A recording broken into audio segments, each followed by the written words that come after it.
Hey, and welcome to the Straight Up Show podcast. I am your host, Calvin, and I want to thank you for joining us today. Once again, I'm joined by my co-host and co-creator, Brandon. Lee's not with us on this episode, but Lee had a big part of joining us today and kind of giving us feedback for this episode.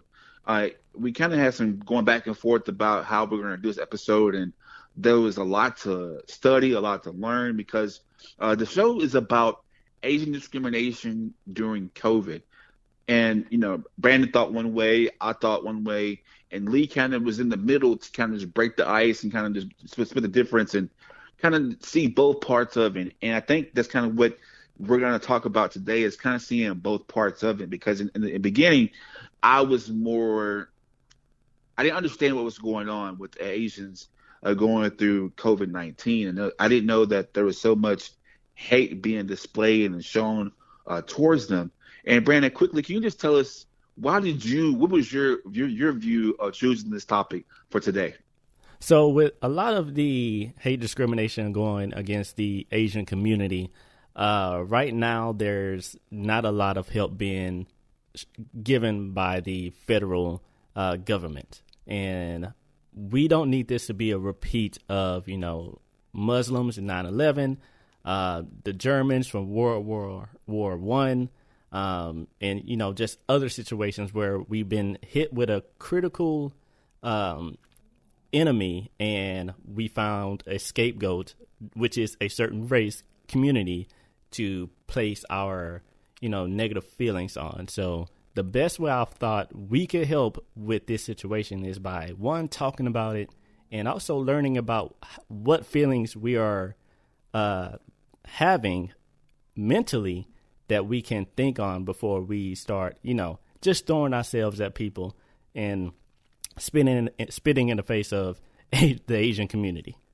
Right. And my thing is, it's hard for me to feel sympathetic because, I am African American, you're African American, and, I've been alive for a long time, and I used to be, neglectful, saying that this doesn't happen to me. But man, us as African Americans, I'm not trying to just say this is a competition, but man, we go through it a lot. So when you told me this, it was kind of hard for me to feel sympathetic for what they're going through right now, because this is something that people that look like me go through every single day. So, I mean, after I spoke to you and we kind of just went back and forth, I kind of now see what you and Lee were talking about. So even just talking to you two who aren't Asian, I kind of now see the bigger picture. And I miss a lot of stuff that I didn't understand about discrimination itself, and selfishly thinking that it's just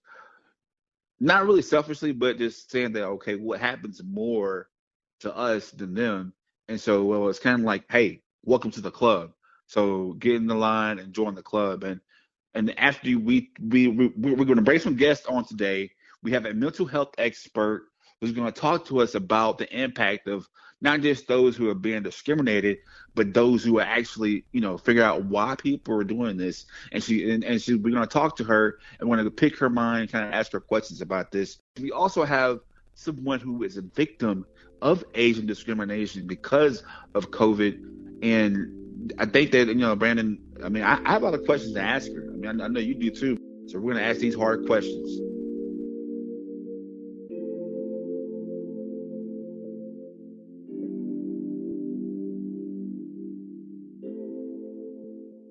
Thank you so much, Emma, for joining us today, for coming on the Straight Up Show podcast. Oh, thanks. Yeah, thanks for having me. It's great to be here. Okay. And we found Emma on Twitter, and we saw that she had a wonderful YouTube video just explaining about how Asians across the world are getting discriminated because of COVID-19. And particularly, Brandon had some questions, and I did too, to ask you. So, Emma, I'm going to give the floor to Brandon, and Brandon's going to talk to you a little bit, okay? Sure. Hey, Emma. So what was your life, like everyday life, everything you did, from the beginning of your day near the end? What was your life before COVID started? Okay, well, I'm graduating as a healthcare worker, in a few weeks. So I was in clinic, and I guess I've always been like kind of a sensitive person to racial issues and like other kinds of inequality. So um, even before this whole pandemic started, I would always notice when people would treat me differently because I'm Asian in clinic, especially as a minority. Like when I was doing a rotation in Miami at a prestigious eye hospital, um, some patients would like, actually one memorably, she would like stare at me and she'd be like, China. And it was just mind blowing because, you know, I work so hard to be in a position where I can care for people, and this is how many of them treat me. And then there's also more subtle ways, like people would be like, oh, where are you from? Like every single day I would get asked that. And I know it can be like a friendly question, but I just can't help but to feel like I was always treated a little bit differently for being the only Asian in the building. And this was all before the pandemic started. Yeah, so kind of before the pandemic started, you already felt some way of you were, of course, different from, the other students. But how about like on the outside of even the classroom, like when you would, take a walk, your life was there and those type of. I guess I feel like pretty at ease, especially in Canada. I guess maybe some parts in the US where I'm not used to being there, where there's like less than a 1% Asian population, then I might feel a little strange because I would get like more stares and stuff, and like Florida, like Miami area, for example. But I don't know, like I never really felt that unsafe, but I think I'm just a person who like really pays attention to these kinds of inequalities. So, but even for me, like I never really felt that out of place, at least in Canada and most parts of the US. So now let's get into the pandemic. Now that the pandemic is here, how have your life changed since then? Okay, well, luckily I've had the opportunity to kind of stay home most of the time after. My last clinic was cut short, so I'd say like 99.9% of my time has been spent at home. But I think just a few instances where it's directly affected me include one of my rotations was in Utah where they cut the rotation short. And I was just taking a walk around the neighborhood, you know, getting some fresh air one day. This was in March. And then there was just this group of Caucasian teenage boys.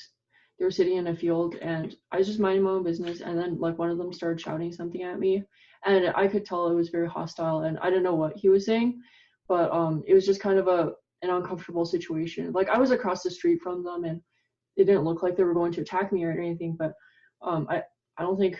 Well, I mean, I've had homeless people shout at me, but I haven't really had anything like that happen, like from was it like mental situation. Was it like the tone of the voice? Was it a facial expression? Yeah. How did you know this was different? Well, it was a combination of all of the above. Like I don't even know these people, and they looked. Well, one of them looked angry, and like he was shouting in like an angry way. And I could tell like some of his friends were trying to like get him to stop. But just the fact that and I'm pretty sure it has to do with the pandemic because nothing like this has happened to me before. So it was just something uncomfortable. I didn't feel like my life was threatened, but it could be. Like, you know, like there were teenagers, but they could gang up on me if they wanted to. And this is Utah. Like I gotta be honest, like all the people there are really nice that I've encountered. I didn't know what to expect going in, but everyone was really lovely. So just having that happen was really unsettling, and it was just very strange. And in terms of my fear from getting attacked, just comes from, you know, I know most people are probably not racist. At least they won't overly be racist towards an Asian person. But like, even if there's a small minority who are willing to go out and attack us for just how we look, I've heard accounts of Singaporean in, I think it was Portugal or some European country. He got beaten up by a group of white teenagers, or anyway, they weren't Asian, and they targeted him specifically for looking Chinese, but he wasn't even Chinese. So things like that, just I feel bad for all people who look Asian, because a lot of us, you know, most of us we keep to ourselves, and we've been taught growing up to keep out of trouble, to not be confrontational, to not fight. And so I feel like that paired with very aggressive, hostile people who are taking out their anger on us is a very bad combination. And a lot of us, I know my friends are great people. They're outstanding. They work hard. They're kind people to each other in the community, and they're hardworking. They're doctors and engineers, and they don't deserve. Nobody deserves getting beaten up for who they are. But I mean, especially not my friends. And I've heard stories of them just going out, trying to go out as least as possible, and facing racism, like they're just calling them all sorts of slurs and making a scene in public, and just this is just not okay on so many levels. So I think a lot of my fear just comes from these firsthand accounts and seeing all these news articles come up with like women getting acid splashed on their face in New York. Like that is just not okay. So yeah, I guess that's where a lot of my apprehension comes from.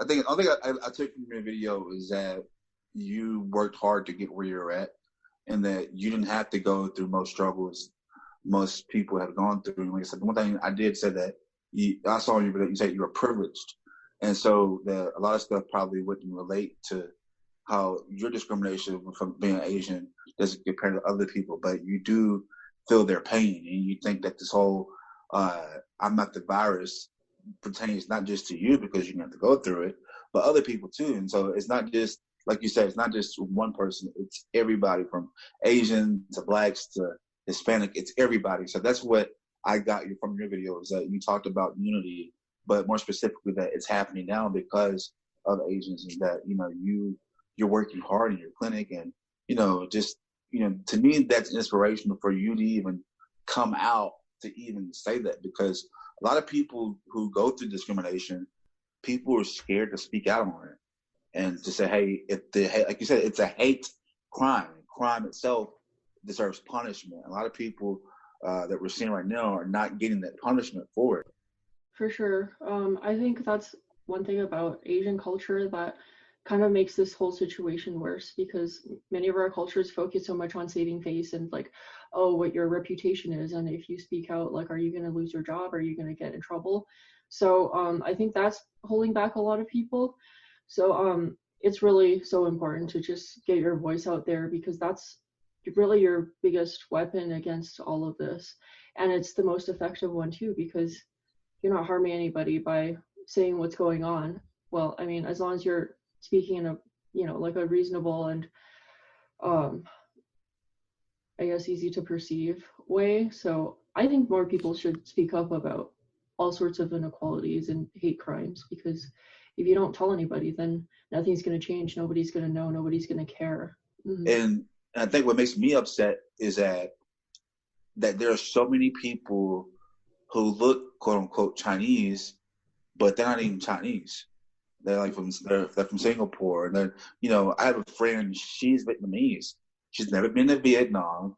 She's never been anywhere across the country, but she was born in British Columbia. And right. And the thing about it is that she comes to America, and people just call her Chinese, and like she asking if she speaks Vietnamese, and then, which is crazy, she even gets stereotyped against Vietnamese because she can't speak the language.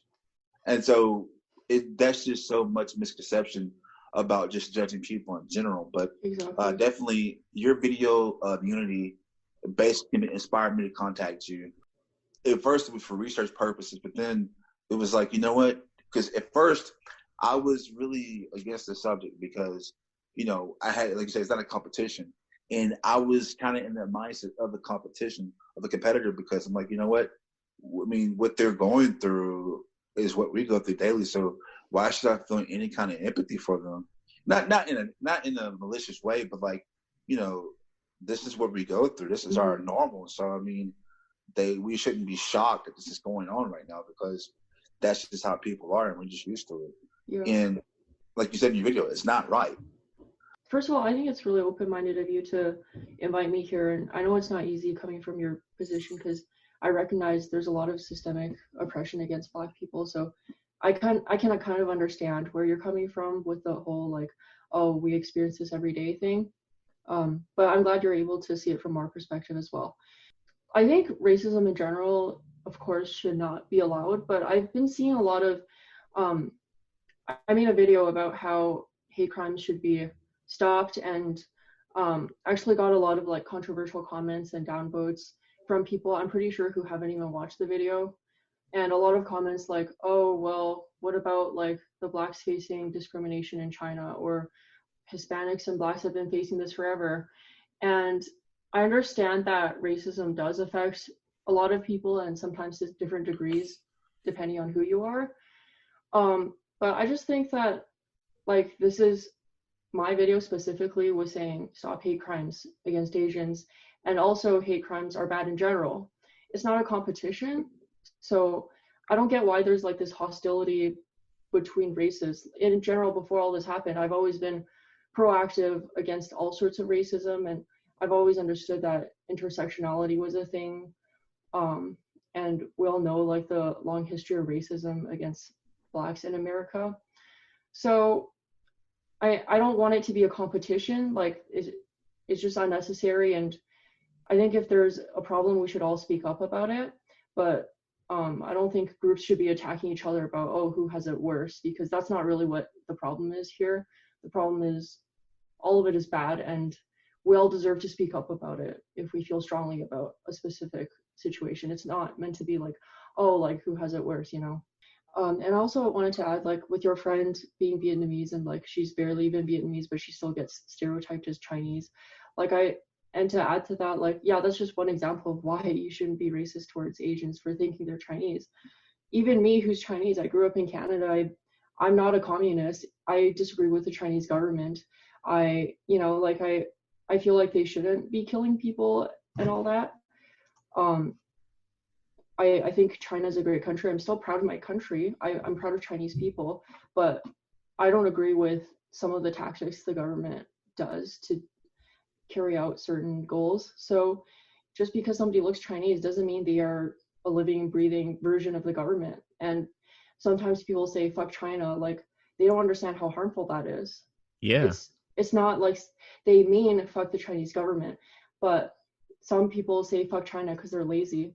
But some people actually mean fuck China because in their mind, Chinese people and everyone who looks Chinese equals the Chinese government. And that is one of the most harmful and ignorant distinctions that you could just ignore.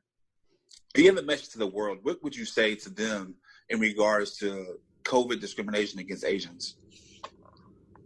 Well, I think the message is pretty simple. Even if you have racist thoughts, just keep it to yourself and don't harm others by spreading nonsense, hate towards certain groups, and especially not physical violence, because that is not okay under any circumstance. All right. Well, Emma, thank you so much. And hey, congratulations on school. And it's very, very, very admirable to do, because I know that I did 6 years of college. I can't imagine what you're going through right now. Well, that's still something to celebrate. Yeah, thank you so much for all the kind words. Oh, no problem. All right. Well, Emma, take care and enjoy the rest of your day. Thank you, you too. Bye. All right. Bye. Bye.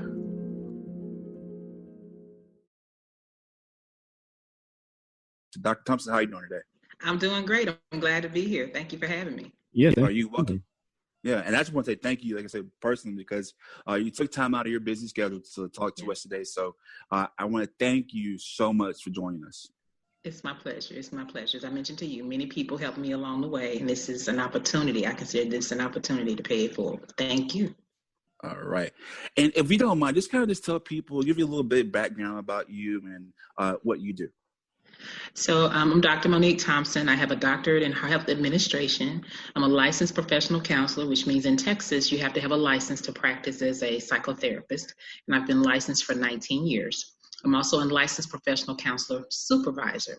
And in Texas, for you to get your license, you have to have supervision after you finish your degree and after you get your license. Someone has to supervise you. So I've supervised, I think, 14 now, interns to get their license. So that's what those credentials mean. I'm a faculty member with the University of Phoenix. I've been there for 11 years now. And I'm a consultant with Southern Methodist University Perkins School of Theology, and I've been there for 17 years now. I'll be in my 18th year this fall. So I'm in higher education, and I have a counseling practice. And my daughter and I started a nonprofit about 4 years ago called Whatsoever is Good, where we help students to get scholarships to go to college. And she herself has over $11 million in merit scholarships, and she's a graduating senior this spring. Wow. Well, congratulations to the both of you. That's a lot. That's yeah. I've over here complaining about 6 years of school, and wow, I can't even imagine what you did. So big congratulations to you. Thank you. Thank you. And once again, thank you so much for going on the show, because just hearing all that, you can imagine how busy you are. So we're going to get to it. At first, I want to start by asking, that there's a new line of discrimination going on because of COVID. And I'm not sure if you heard about the ongoing issue, which most people, like we talked about earlier in the show, that it hasn't been really brought to the forefront, but it's happening all over, is Asian discrimination because of COVID. And one thing that me and the guys that we talked about earlier was that it's not just in America, it's global. That these Asians, whether they're Chinese, Japanese, Filipino, that they're going through discrimination. They even just walk around with a mask in public. And I just want to know, what's the purpose of people getting paranoid and thinking that they have to be just show discrimination towards these Asian people because of what's going on, and why? It's because it did originate in China. We are aware of that. Which it really hasn't been really set in stone where it came from in China, but the source came from China. But now people who look like of Asian descent are now getting attacked in the streets, definitely cyberbullied, and people are just paranoid to be around Asian people. And I know earlier I was telling Brandon that you can attest that we live in a multicultural area in Dallas. And I live in a city to where it's probably 80% Asian. And so I had my own paranoia, like you said, just going outside and being around my neighbors, because I know that some of my neighbors, they do travel a lot, out of the country. And so I had that same paranoia, but, what can you say about that? So one of the courses that I teach at University of Phoenix is on corrections. And so I'm going to pull it from that angle, because I want to be careful that we don't mislabel this kind of racism, this kind of phobia, as simply a mental illness. Okay. However, there is some history there. In our country, there's history that far predates COVID of Asians in our country being severely mistreated. Other communities being marginalized and mistreated. If we look at, do other people have these thoughts? Do you and I have these thoughts? Part of my work earlier, before I had kids, was with adult male sex offenders. And in one evening in group, one of the guys asked me, so you telling me no one has these thoughts like we do? I'm going to take my responsibility seriously as a therapist. So for a question like that, I wanted to use caution. And I told him, let me think about it, let me research. So I did, and I always do. Look in the articles, look in the literature, see what we know. And I came back to him the next week with an academic answer, but it had lined up with my personal thoughts, right? So my answer to him was, yes, other people do have these same kinds of thoughts that you guys have. The difference is that we are repulsed instead of aroused. So when you're talking about like Asian Americans having these experiences, you might have, like you said, my neighbor's been traveling. Where did you go? Are you okay? You may have those thoughts, but you're not aroused by thoughts of violence, by thoughts of hurting that person without provocation, about thoughts of dehumanizing them. You're not aroused by those thoughts. You're likely repulsed by that, which helps you to exercise some self-regard and to be at least socially polite to that person, maintaining your social distance, but being human toward that person and seeing some line of connection between yourself. When you're aroused by harming someone who has not provoked you, the problem there is in your mind, where you are not allowing yourself to take a moment to remove your action from your thought. Now, I know it seems dark, but I am going to associate this the same as I would with a sex offender, because that is the treatment. which is we want them, if you have a thought, for you to pause and not take action, right? Right. Whenever we say we're releasing someone who's a sex offender back into the community, what we expect is no matter what kind of thoughts you're having, you will exercise restraint and keep from engaging in what? Action. Same thing here. Even if you are having thoughts about Asian Americans, you're having thoughts that they are a certain way, what we expect you to do as a community is exercise restraint. For some of us, it's not a problem. We're not actually exercising restraint.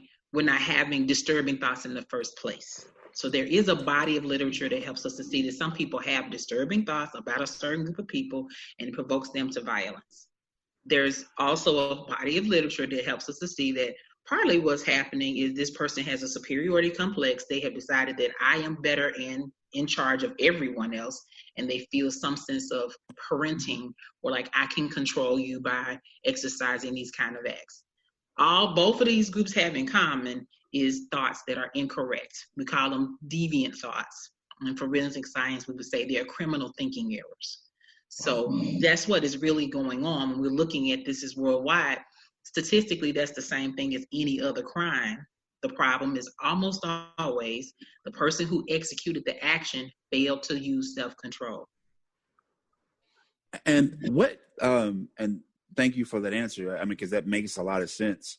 And I'm just breaking it down. Wow, I never thought it the way you put it that way. And now I put myself in the shoes of someone for the sake of the show, like Asians who are going through that. Like, I mean, what do you think they can do to like just? I mean, I know they can just probably distance themselves from people who think that way, but if they're walking on the street and they're practicing social distancing, and they're doing their due diligence, just practicing what's needed to happen, what can they do when they get attacked like this or? File a charge. So I can tell you that now. Straight up. It's a crime. File charges. Spitting on somebody is assault. Press charges. If you can record it, get a videotape of it so you have some evidence. If there are bystanders who saw it, get their names, telephone numbers, and contact information and press charges. That is what you have to do. That is what you have to do. And that's not just for Asians, that's for anybody. Anybody. I would say yes, for anybody, definitely for anybody. You want to recover your power, right? And fortunately, in America, and I can't speak for the options in other countries, because even as I was doing a little bit of research for this, there were other places where this is happening, and the complaint is that the government is not doing enough. Well, actually, in America, we have existing laws on the books. Press charges. Get your evidence in the moment and press charge and save that shirt that's got the DNA from them spitting on you. Save that shirt and take it to court and file your charges. And consider that sometimes even if you can't get a criminal penalty, you can get a civil penalty. Press both. Get both. And for those out there listening who are younger and think that broadcasting what you do online, you can get harassment charges on social media too. Exactly. You sure can. And save all the messages. Exactly. When they start cyberbullying you, save the whole thread. Okay. Save the whole thread and press charges. Now, I do want to add a couple of things. Right now, there is a reporting center, Stop AAPI Hate, which was created by the Asian Pacific Policy and Planning Council and a lot of other great Asian businesses and communities creating this thing. It was started March 19th.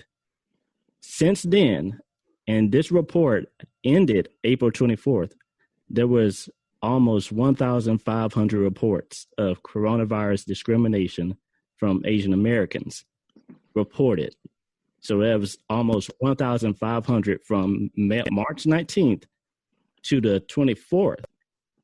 That was reported that they had some type of crime added to them. That's not to say this is just the ones that were reported. There is a lot seen where a lot of people will not report this type of stuff. Even with these resources, why do you think there's that hesitation toward that, reporting the crime? All victims have hesitation. So I don't want to say it's just because somebody's Asian American. All victims have hesitation to report. All victims, well, I won't say all, a majority of victims have a hesitation to report and require some level of support to report a crime. I normally say my specialty is adult survivors of sexual trauma. What I say about people who have been victimized by crimes is that they want the same justice that everybody else wants, which is for it to have never happened in the first place. Right. So when you are someone who was just walking down the street, which one of the reports, the lady was on her way to the gym, and some random person just started talking crazy to her and then spit on her. And she made it to the gym and just sat down and cried. That is a typical reaction, is to want to get away from the person or the situation. You want it to just stop. However, one of the things to do to get your power back is to take some kind of action that brings you a sense of control. Now, as an adult, you have no responsibility to anybody except yourself. If you choose not to report, then that's something that you can choose to do. But if you've experienced that, to avoid resulting trauma, and by now I mean psychological trauma, I do heavily recommend that you talk to someone. Even if you don't report the crime, still talk to someone. So like the reporting site that you have, that's like one step to kind of get a sense of power back. But this actually is a space where I would say a professional counselor would be where I would start, because anything like that can provoke trauma symptoms, which we can get nipped in the bud. If you go see someone quickly, you can get a lot of trauma symptoms nipped in the bud before they become post-traumatic stress disorder or something like that. But reporting the crime can be difficult to do for anybody. And I kind of want to go back to what you said in the beginning. The first thing you said, where you said this is very similar to, sex crimes. Right now, a lot of crimes taking place are being called hate crimes. And me doing my research, a lot of psychologists don't see hate crimes as true hate crimes. They say it's more leading toward fear, ignorance, and anger usually end up being the true source of them doing these type of crimes. Can you kind of get into like? And then they found a space, a population to direct those feelings toward. That's the same. This what I'm saying. We break this down to corrections, down to crime. We know what the criminal thinking pattern looks like for any crime. This is another crime, but it's still in the core a cycle of criminal thinking. A criminal thinking pattern means that my thoughts about doing something, I am doing nothing about them. I'm just letting my brain run wild. I'm planning to do what I want to do by not planning not to, right? So part of it is that some of us may have unsettled feelings about a certain group of people, but we might even use the access to the internet to explore that, see what's going on, to talk to somebody about it, to say, I noticed, Jane Elliott, she did the first, one highly publicized experiment, Brown Eye, Blue Eyes, where right after Martin Luther King's assassination, she split her classroom into two groups, two students with brown eyes, students with blue eyes. The first day, all the blue-eyed kids got all the privileges in the world they wanted, and the brown-eyed kids were made to feel like the bottom of somebody's shoe. You would think, because this was after she had explained to them what Martin Luther King stood for and how it was so wrong what had happened. You would think that the next day when the shoe was on the other foot, that they would act like they had some sense. Oh, but no. The minute they got power, they treated the kids who had mistreated them the same way. Wow. Right. So we know already that a lot of this is mental, as far as you not choosing a different way to think. It is not a mental illness per se, more about you choosing not to control your behavior, you being angry, frustrated, and taking it out on somebody else. We saw that with her experiment, and there are other places where students can learn about this. I don't know if you guys have heard of Anytown USA. Anytown USA is a summer camp for kids to learn racial tolerance. Well, actually learn tolerance, period. So they bring in lots of different ethnicities, religious backgrounds, gender, help people to have some tolerance for people who are different from you. And so all week long, students go through this experience, and at the end of the week, they give them an opportunity to show what they learned, basically. And every time it's the same song, second verse of, you think that they would be tolerant, and they are not. So you're right that it is something you have to experience and choose. You have to make a choice, an active choice. And thank you so much for saying that, because that's kind of how I look at it, because I think that with the camp, I think adults need that too. But it's great that it's happening for kids, because I mean, I grew up, I went to a majority white school, and I grew up with people that I thought were considered my brothers, you know, and just after college, these friends just turned very racial. And I'm just like, you know, what happened? Like, and I think that, and I told Brandon this, and I don't know if we had a disagreement on this or not, but I really think that in a way, that racism itself is just a trend. Like, well, I don't really feel this way, but because person B and C feel this way, I'm going to just join them and feel this way too. Yeah. Just failing to think your own thoughts. I mean, that's to some degree how gang rapes happen. When we look back on lynchings, where people participated in it and just were not thinking for themselves, but also some of it was that you thought your thoughts were right. And right? You thought your thoughts were right. They were wrong the whole time. The whole time they were wrong. But you thought your thoughts were right. When you have people who are unchecked in their power, the whole Nazi concentration camps did not happen just because some one person had that idea. It was a long, big group of people who no one checked their ideas. No one made them stop. So something like this, you have to use some power and make it stop. You have to make it stop. If this happens to you, it's happening to someone else. And so you pressing charges against this person is not just protecting you, it's also keeping them from doing this to someone else. You have to take a step. We've learned that time and time again in humanity. You cannot, and the turning of the cheek does not really mean don't press charges. That's not what it means. And I'm sorry, Brandon. I was going to say, I want to touch back on what you were saying about the camp that children go to, where during my research, I saw that is one of the biggest ways to prevent this type of crimes from happening, because a lot of this comes from not understanding, I'm just going to say, Asian individual, like using Calvin's case, his friends knew him, but they did not know the African American culture. And I'm not just talking about music. You know, they don't know the actual culture behind, you know, who we are. So when it comes to when they left, when they didn't see Calvin anymore, they had more interaction, probably negative interactions with, you know, more African Americans, or his or her friends had negative interactions with African Americans. And that kind of soaks up like, man, Calvin wasn't like that, but I mean, these people, you know, these seems like the type of people I want to hang around with. And therefore Calvin is not putting that into a group of, you're one of them, and I have to protect my space. I have to protect my place in this world. Right. And I think, you know, one of the questions was like, do I feel like the social media is affecting how we subconsciously experience things? Yes, definitely. Oh, yes. Yeah, definitely. On the one hand. On the other hand, we're looking at things that affect us subconsciously. As a therapist, I can tell you that on the one hand, that is true. But the other part of the truth is that you could know. You could know. It is not true that you just are a robot, you know, interacting with the world unaware of what you're doing. That's not true. So on the one hand, it's true that things are subconsciously affecting you, influencing your decisions.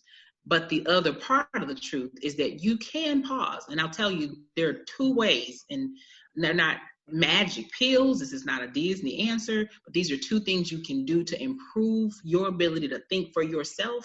One is meditation, and that's science, right? 11 minutes of meditation a day helps you to be able to think, all right? The other one is the practice of mindfulness, which is a little bit like meditation, but is a step on managing your experience throughout the day. You choosing to have your brain in a place where it will listen to you, that's something that you can train your brain to do. If you allow yourself to be very good at being anxious, being very good at being a bigot, being very good at being racist, you're going to be an expert at it. But you can choose to learn. Your brain is capable of learning throughout your lifespan. So at this point, when we're looking at adults, we're looking at a choice not to learn. We're looking at a choice not to be connected to other humans. All of these are choices. The challenge is, when do you decide that you're going to be something different? And sometimes for some people, I'm not saying for everybody, but some people require a jail sentence. Some people require some prison time. You know, some of us just need your mama to say, you know, that was wrong. You know, some of us need a friend to say, dude, you was rude. You know, some of us just need that. Some of us just need somebody to be looking at us funny, like, you know, you changed your whole tone when that guy came over here. Right. You know, and all we need is somebody to raise our self-awareness. But other people need handcuffs and, you know, a judge to act like, and so that's the theory of corrections, is deterrence. Some people are not going to stop because you tell them to. Right, exactly. Right. Okay. And very, very just stubborn in many ways. And it's not until they, you know, hit those bump in the roads, even jail time, or probably lose a limb here and there, right. that they're like, well, I'm crippled now. I'm crippled now, right. Now I'm even less than what I thought I was when I was on top. Right. Y'all realize that the least risk sex offender is one that is over the age of 70, and it's because they have decreased sexual arousal and they have decreased physical capacity to get opportunity with the victim. Wow. It's not actually because they changed their mind. Man, I had a teacher like that. They caught him on the boardwalk. Wow. Exactly. You know, Brandon, every time I talk to you, you just throw me for a loop. He threw that in there, didn't he? I was like, dang, Brandon. But no, we love it, and we love this conversation. I'm glad that we're having this conversation because it's one, I'm learning a lot right now. And one of the things, and Lee's not here right for the segment, but one of the things that he said that I think I kind of agree with him with, and I'm throwing this, adding a little bit more to this. I think, and we all know that history repeats itself. And I think that there was a point in time, especially in our country, that we did have a strong discrimination towards Asians, which was during the Pearl Harbor days where we had Japanese concentration camps. And then, you know, then after that, it turned to civil.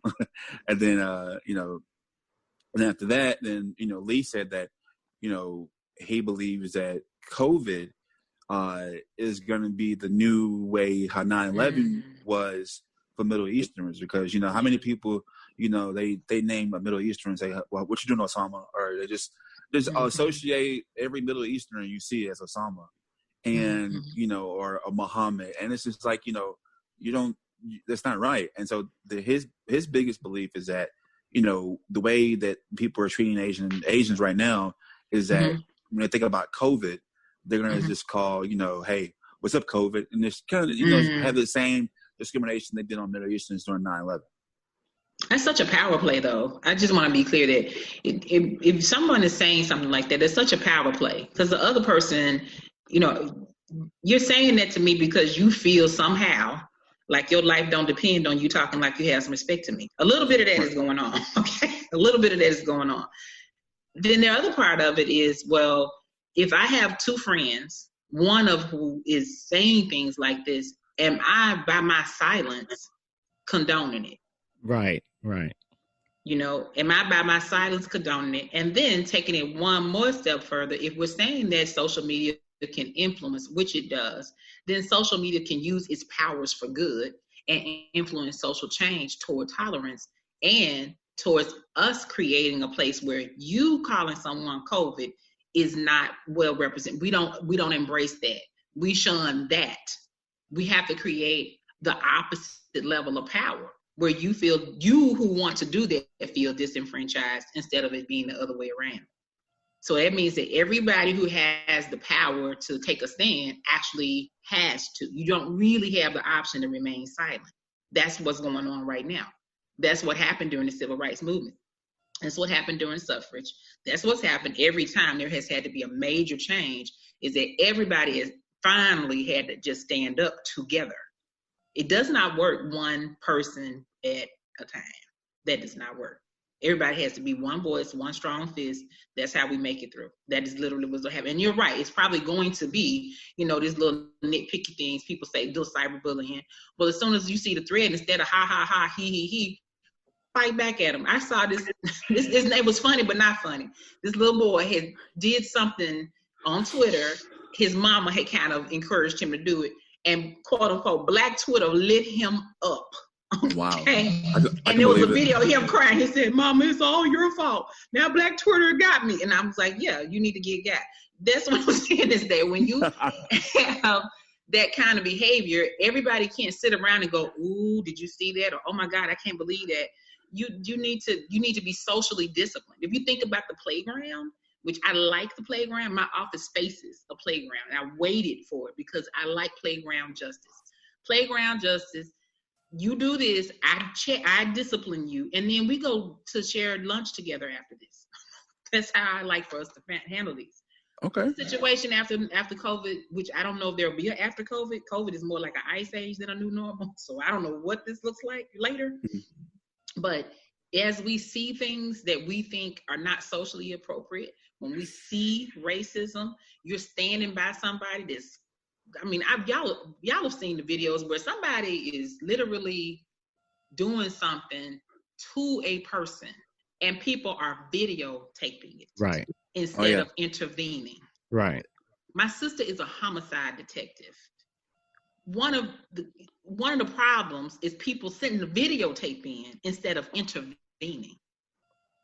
And like I said, working in the news, we know that's a crime too. You right. will be charged as accessory. Thank you.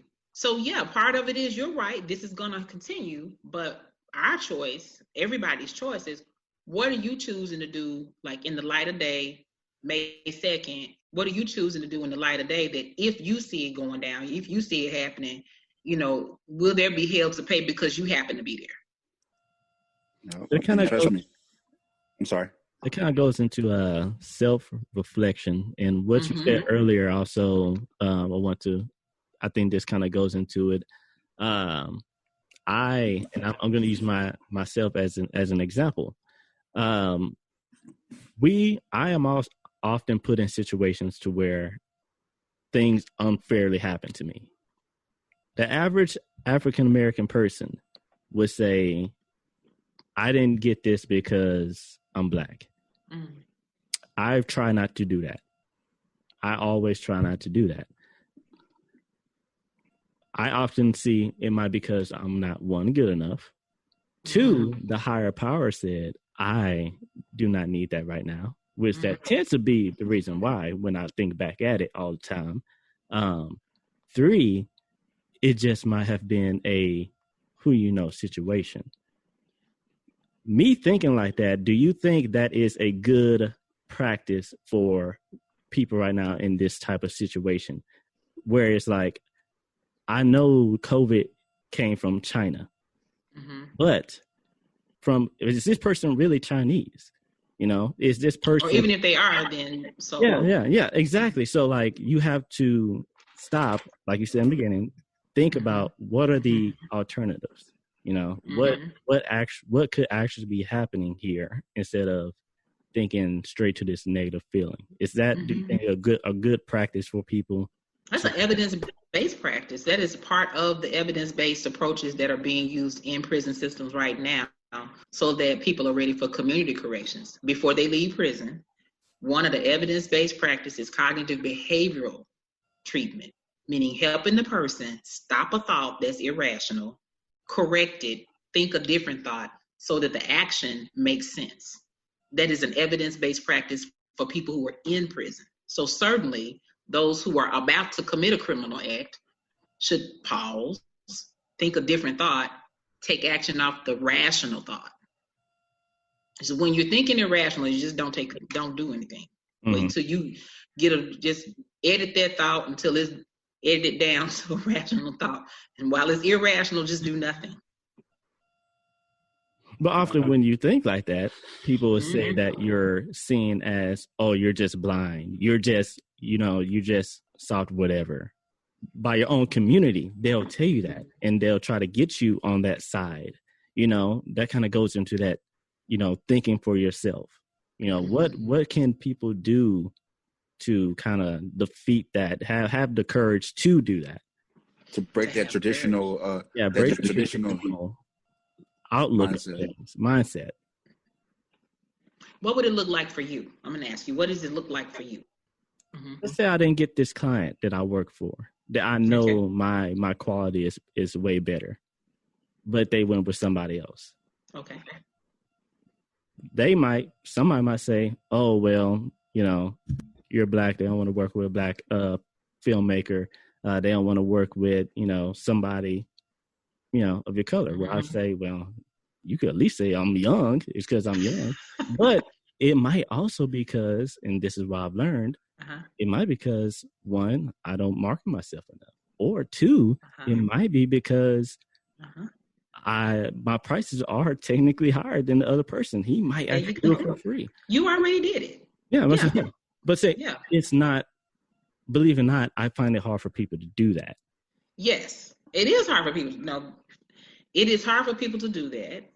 It is hard for any person to do that. Can it be done? Yes. Is it hard to do? Also, yes. You're in a position where there's a big enough carrot. Like, you can see that I have to push through these thoughts so that I can achieve this other goal, which is to be successful in my field. If I allow myself to think that way, that the reason is because I'm black, well, I'm going to keep being black. So is there any reason for me to pursue this career? No. Or you could say to yourself, well, there possibly are some workarounds. I could try my marketing.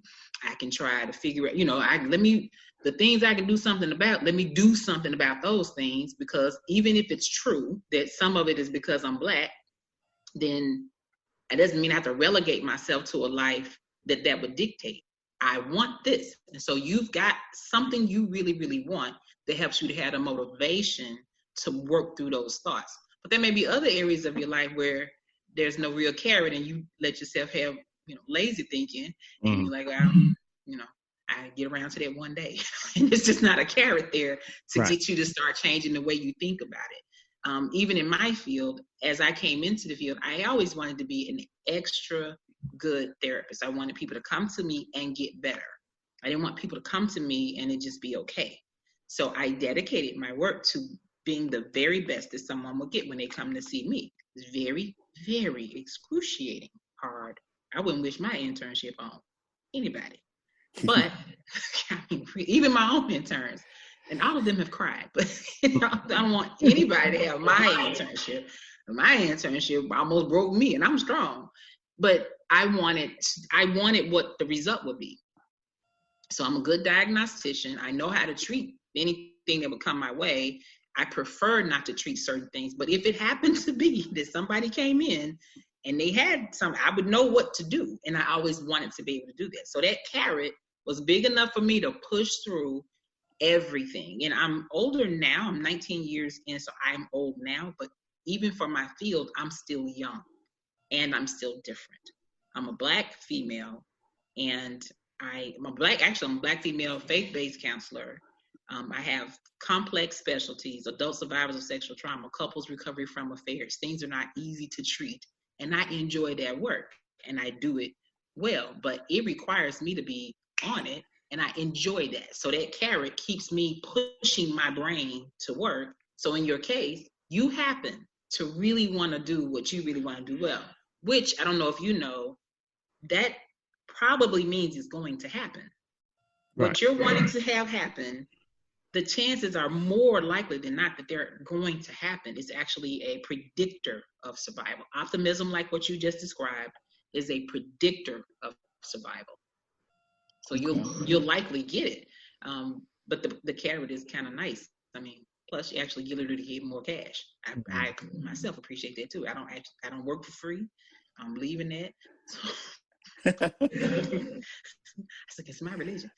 I love it. Hey, that's the name of the show is called Straight Up. So I mean, that you're being straight up, and I love it. And then we don't want to keep you too long, but I have to just end with this and ask you, how do you feel about this whole thing? Like just the whole COVID and everything going on in the world right now. Like, what's your final intake on everything? And like, what do you see the line? I know you said you really can't tell, but because it's the ice thing. But what do you think the long-term impact will be just because of COVID? Period.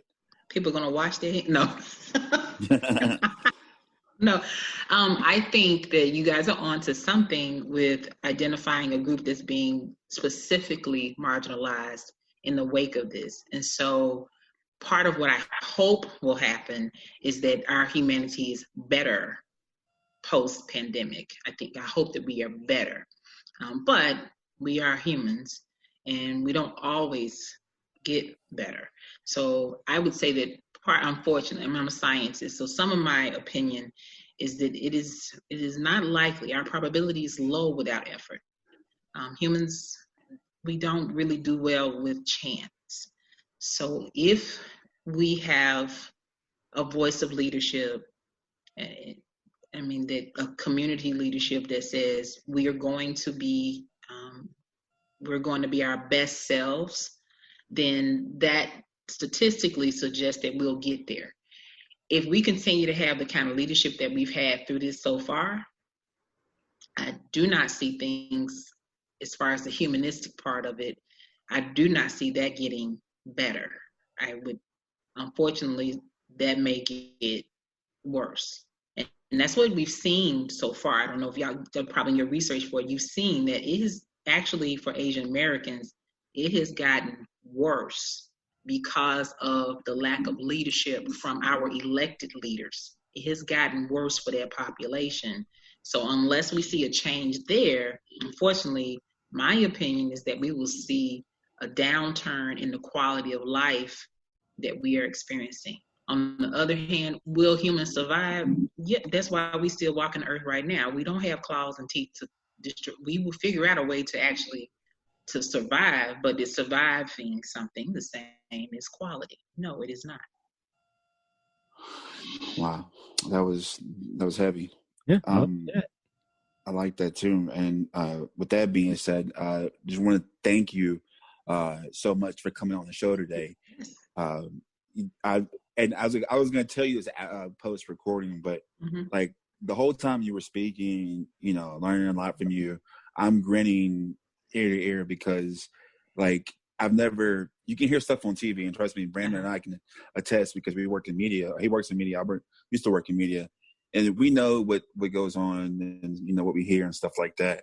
But just to hear, like even right now with my friends who are doctors, hearing it from the mouth, the source of the mouth, it makes me feel more optimistic. I feel like, everything's going to be okay. And just to hear you today, it gives me so much positivity that the world is different, and we have to look out for everybody and not just, whites, blacks, Latinos. We have to look out for everybody because like you said, in order to beat this, we have to work together, and isolating one race is not going to make things better because as much as we want to isolate and discriminate, those want to isolate. I mean, just think about, it came from China, but so does your clothes, so does your shoes. Like so if you want to hate on that, these people, we all contribute to the world. And something may have happened in China, but that doesn't mean they represent of what happened, because Brandon can commit a crime tomorrow, but his crime doesn't define who I am. So definitely want to thank you so much for breaking it down, giving us definitely mental exercises that we can look to and kind of break down what people are thinking with this. So definitely thank you for calling. And before you leave, I want to give you an invitation to come back if you want. If you want to come back, talk to us. I like y'all. Y'all cool people. And I'm not gonna. I like that straight up thing. I saw the thing. I'm like, oh, they straight up. We can do this thing. Yeah. And to be honest with you, like even being like in media doing interviews, this has probably been the best interviews I've ever done my whole life. because you're a professional and you're doing what the show is about, keeping it straight up. And I just love it. Mm-hmm. Yeah. Brandon, you got anything I else? appreciated the time to be on the show. You guys, I'll come anytime y'all ask. Yeah. Go on and give your what your business. Oh yes, y'all. If anybody wants to reach out to me, my website is northdallascounselor.com. North like the direction, Dallas like the city, and counselor.com. Dr. Monique Thompson. And if you need any help, reach out. I'd love to see what I can do. I definitely, for these guys, they can call me anytime. I'm really and truly, I owe a debt of gratitude to many, many professionals who helped me along the way in my career. A list of icons who helped me along and helped me to get where I am. So if you guys are listening to Straight Up and you liked it, please, my practice is fine. Y'all can come to my website. My practice is fine. Dr. Thompson has a long wait list. I ain't got no space for no new people right now. But listen, y'all listen in to Straight Up and support this podcast, because I listened in before I came on the show. I liked what I heard. They're really focusing on keeping things real and being real with you, and I like that approach. So you guys support this podcast. Thank you so much. And definitely, if you're in the DFW area, or if you want to email her, reach out to her, because some professionals won't tell you the truth or keep it real with you. So definitely I can just talk to her and just feel that I'm comfortable. I can talk to you. So thank you for just keeping it straight up. And that's one rule of the show. You have to be straight up, and you definitely obeyed their rule and with grace. And so thank you, Dr. Thompson, for coming on the show, and thank you for keeping it straight up. All right, y'all take care. Have a good night. Yeah, you too. Thank you. Wow, man, Brandon, that was pretty powerful, man. I didn't think that going into this. I mean, I'm 30 years old and I still have a lot to learn. And doing these interviews has really taught me a lot. And I'm not just saying that I'm being arrogant, but I'm 30 years old and I've been through a lot in 30 years. And I'm still learning. I'm still learning to educate myself when it comes to other people's problems and stuff like that. I mean, what did you learn? I definitely learned a lot. Dr. Monique Thompson definitely hit some areas that I didn't think she would go. Connecting the mentality of even predators and kind of just comparing it to what some people are feeling against the Asian communities. And Emma, she definitely had a great way of thinking in terms of how we need to slow down and stop comparing who is getting the hate more than others. Like you said, it's not a competition. And so, that struck home for me too. Now, the biggest thing here is that you took the time to learn, sit and listen. And I think we both agree now, that's what even 50-year-olds, 60-year-olds, there's no time in our life that we need to say, okay, we learned everything.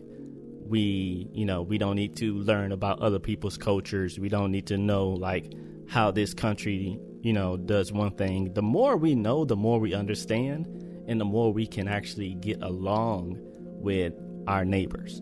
And I do mean the communities that we're connected with.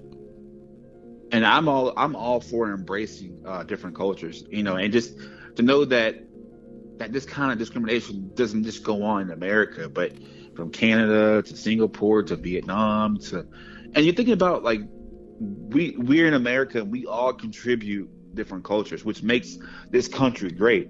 And I can probably be wrong here statistically, but I mean, the Asians make a heavy impact in our country.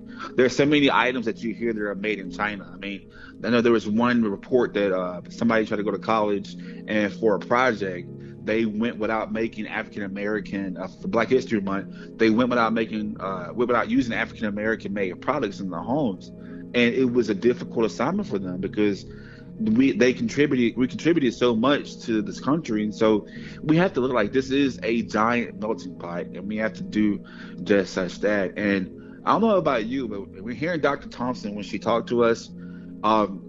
It made me do a lot of self-reflection, not just because of Asian discrimination and what they go through, the lack of understanding what they go through, but just self understanding what I'm supposed to perceive things. And so she really did help me out with that. And I hope she all helped you out there. I know she helped you, Brandon, for sure. But we hope that she helped you all out there. And we want to thank you so much for joining us today at Straight Up Show. We want to continue the conversation. If you can make sure you follow us on all our social media platforms, you can follow us on Instagram and Facebook. Instagram, Facebook, Twitter at Straight Up Show. On Twitter, Straight Up The Show. And on YouTube at Straight Up Show. If you want to be more specific, Straight Up Show Shreveport. You can find all of our content. But until then, make sure you always stay straight up. Have a good one.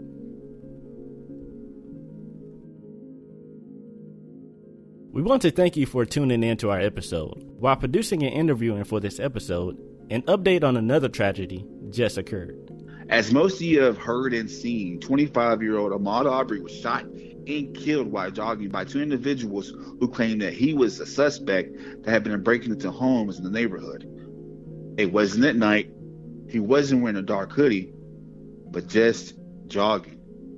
The problem? Ahmaud was African American, and his killers, white. It's tragedies like this is why we produce shows like the ones we did today. Not every Asian has COVID or is Chinese. Not every African American is a suspect. And every white person is not racist. Now, many of you counter argue that we should be silent about what happened to Ahmaud because when it happens to someone who's not a minority, it's not as publicized. Something interesting that our guest Emma said. It's not a competition. Discrimination and racism affects us all. So for those of you who see it as a published competition on these issues, well, minorities are in first place and the majority needs to catch up. Sounds ignorant, right? Well, so does judging and mistreating others who look different from you. So we leave you with a couple of questions. What will you do? Will you remain silent on these injustices plaguing the world? Or will you join us and speak out on what's right? What will you do?